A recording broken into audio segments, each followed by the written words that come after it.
ये भाई ने गेयर बदला हो ये दिक्कत। इसके पीछे लगा दो ना, लो इधर वीडियो शूट कर लो। ये घाट पे दम तोड़ा भैया टाटा ने, जो कि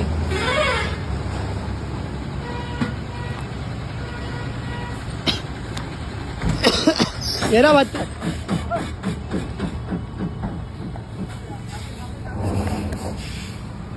एकदम से रुक गया है घाट पे, जो कि फिर उठाएगा चाल, जो कि MH46।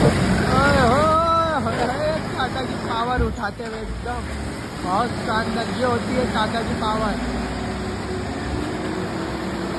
शानदार तरीके से जाते हुए।